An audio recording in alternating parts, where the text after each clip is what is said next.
Hallo, und herzlich willkommen zu einem neuen Video. Heute tauchen wir tief in ein Thema ein, das wir von euch sicher schon selbst erlebt haben oder bei Freunden und Freundinnen beobachtet haben. Warum bleiben manche Menschen freiwillig in Beziehungen, die offensichtlich giftig sind? Warum fühlen sie sich dort sogar wohl, sicher oder zu Hause, obwohl aussenstehend nur nach den Kopf schütteln und rufen, geh doch endlich. Der Titel dieses Videos lautet, Die Psychologie von Menschen, die sich in toxischen Beziehungen wohlfühlen. Wir werden heute nicht nur an der Oberfläche kratzen. Wir schauen uns die tiefen psychologischen, neurobiologischen und kindheitlichen Mechanismen an, die dafür sorgen, dass toxische Dynamiken nicht nur ertragen, sondern manchmal sogar aktiv gesucht und verteidigt werden. Und wirstest du nicht nur die Betroffenen besser, du wirstest vielleicht auch Teil von dir selbst besser. Fangen wir an. Teil 1. Was genau ist ein toxische Beziehung eigentlich? Beaver wir in die Psyche eintauchen, brauchen wir eine klare Definition. Ein toxische Beziehung ist kein Beziehung, in der und zu gestritten Word. Jeder streitet mal. Toxisch Word es, wenn ein Partner oder beide, wiederholt und systematisch das emotionell, psychisch oder körperlich wohlbefindende anderen zerstört. Und das oft mit einem Lächeln im Gesicht oder unter dem Deckmantel von, ich liebe dich doch. Typisch Merkmal. Ständig Kritik und Abwertung emotionaler Erpressung Gaslighting, das hast du dir nur eingebildet. Kontrolle über Geld, Freund, Kleidung, Zeit explosive Wutausbruch gefolgt von übertriebener Zärtlichkeit des berühmt Push and Pull, Wegstossen und wieder ansehen. Und jetzt kommt das Verrückt. Viele Menschen in genau solchen Beziehungen sagen Sätze wie, ich weiß, sei ist schwierig, aber ohne sie konnte ich nicht leben. Die guten Momente wie die schlechten auf. Und ihr haben es doch viel schlimmer. Sie fühlen sich nicht nur gefangen, sie fühlen sich angesiegen. Warum? Teil 2. Die Wiederholung der Vertrauten, das Konzept des Imprintings. Der wichtigste Grund liegt in unserer Kindheit. Die wohl einflussreiche Theorie dazu kommt aus der Bindungsforschung von John Bowlby und Mary Ainsworth. Sie haben gesagt, die Art und Weise, wie unsere Bezugsperson, meist Eltern, in den ersten Lebensjahren mit uns umgehen, prägt ein inneres Arbeitsmodell. Eine Art Blaupause, wie Liebe, nahe und Beziehung funktionieren sollen. Wenn ein Kind lernt, Liebe equals unvorhersehbar, mal warm, mal kalt, mal strafend, mal überschwänglich, dann wird genau dieses Muster als normal abgespeichert. Das Gehirn speichert nicht nur das war mein Kindheit, es speichert, das ist Liebe. Und das Unterbewusstsein ist später sein Leben lang damit beschäftigt, genau dieses Muster wieder zu finden, weil Vertrautheit gleich Sicherheit bedeutet. Auch wenn es objektiv zerstörerisch ist. Menschen mit unsicher ambivalenter oder ängstlich vermeidender Bindung, auch disorganisiert Bindung genannt, haben oft genau dies Erfahrungen gemacht.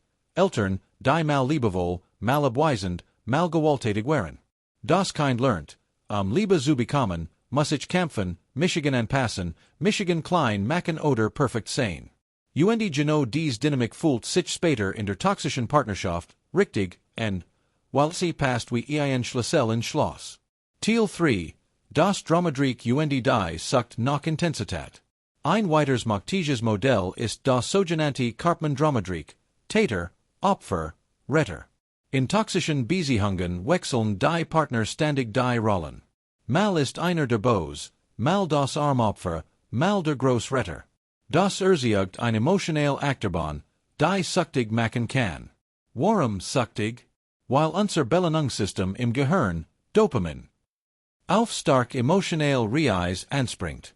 Ein ruhiger, stabiler Partner, der einfach net und verlässlich ist, lost oft, nix aus kein Kick. Kein Feuerwerk. Viele Menschen beschreiben langweilig, gesunde Beziehungen als, irgendwie leer, oder wie Gestwister. Der toxische Partner dagegen lost ständig Adrenalin, Cortisol, dann wieder Oxytocin aus, ein neurochemischer Cocktail, der Androgen erinnert. Es gibt sogar Studien, die sagen, Menschen mit Kindheitstrauma haben oft ein interaktives normales Belohnungssystem, brauchen aber starker Reis, überhaupt etwas zu spüren. Die Schalb wirken stabil Beziehungen, fade, und toxisch Beziehungen, lebendig. Teil 4. Das Traumabonding, die starkst Kleebfall. Eins der am meisten unterschätzten Phänomen ist das sogenannte Traumabonding.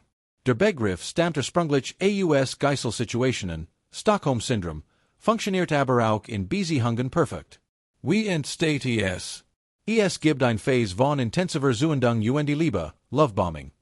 Dann folgt plötzlich Entwertung, Kult oder Gewalt.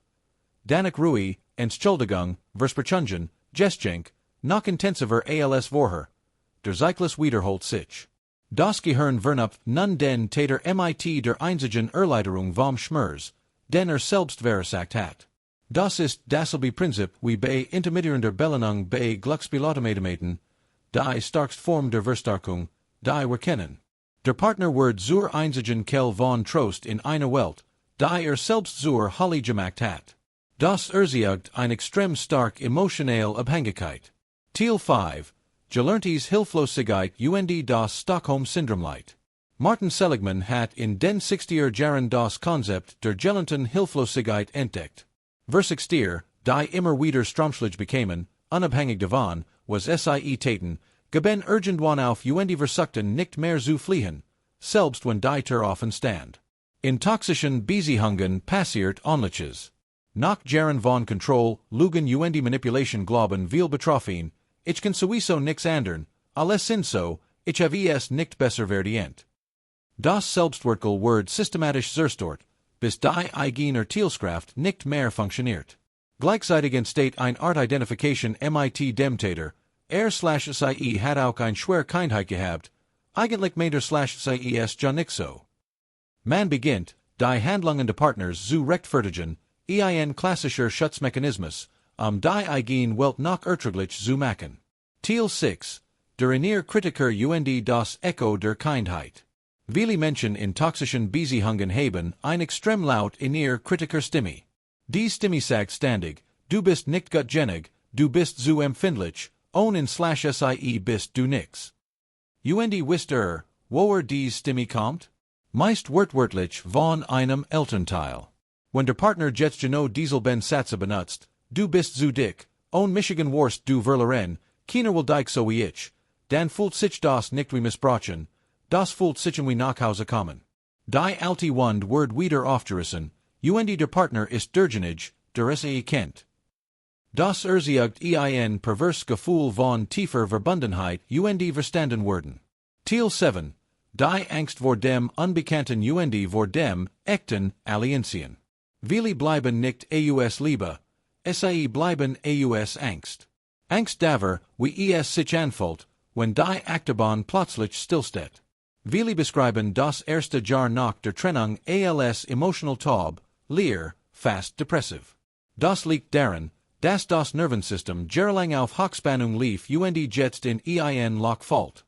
Dazu kommt die Angst, wirklich allen zu sein, nicht nur ein Partner, sondern auch das Drama, das einem das Gefühl gegeben hat, lebendig zu sein. Gesunde Beziehungen erfordern Präsenz, Geduld, Langsamkeit, Dinge, die für viel traumatisiert Menschen unerträglich sind, weil sie dann mit ihren eigenen inneren Löchern konfrontiert werden. Teil 8. Warum einfach gehen, kein Losung ist. Jetzt könnte man sagen, dann sollen sie doch einfach gehen. So einfach ist das leider nicht. Die Betroffenen sind nicht dumm. Sie sind nicht schwach. Sie stecken in einem hochkomplexen psychologischen Netz aus Bindungsmustern, Neurochemie, gelerntem Hilflosigkeit und Identification mit dem Täter. Von außen erruft geht auch, übersieht, dass dies Person gerät ihr Gesamtkindheit noch einmal durchlet, nur diesmal mit Sex und gemeinsamer Wohnung. Ein Trennung wär nicht nur das Ende einer Beziehung. Es wär das Ende einer ganzen inneren Welt. Teil 9. Wie kommt man da wieder raus? Der Weg hieraus ist lang und braucht fast immer professionell Hilfe. Wichtig Schritt sind: Erkennen der eigenen Bindungsmuster, b. Durch Bindungsverboten oder Therapie. Aufbau ein stabilen Selbstwertgefühls unabhängig von der Beziehung erlernen von emotionaler Regulation, das Nervensystem beruhigen. Aufbau eines unterstützende Netzwerks, Freund, Therapiegruppe, Selbsthilfegruppen wie Coda, No Kontakt oder sehr klare Kontaktabrik. Den jeder Kontakt startet den Zyklus nu Traumabearbeitung, EMDR, IFS, Körperorientierte Therapie. Es ist möglich. Tausend Menschen haben es geschafft. Aber es ist ein Prozess von Jahren, nicht von Wochen. Schluss. Ein Appell an Verständnis und Mitgefühl. Wenn du jemanden in deinem Umfeld hast, der immer wieder in toxischen Beziehungen landet, veritile nicht. Diese Person kämpft nicht gegen den Partner. Sie kämpft gegen ihr eigen Kindheit. Gegen neuronale Bahnen, die vor Jahrzehnten gelegt wurden. Gegen ein Nervensystem, das gelernt hat, das Liebe tun muss. Eine leer, die sich selbst gerade wiedererkennen, du bist nicht kaputt. Du bist nicht verrückt. Dein System versucht nur, ein uralt Rechnung zu begleichen. Und es gibt einen Weg heraus. Du bist mehr wert als das Drama, das dir vertraut ist.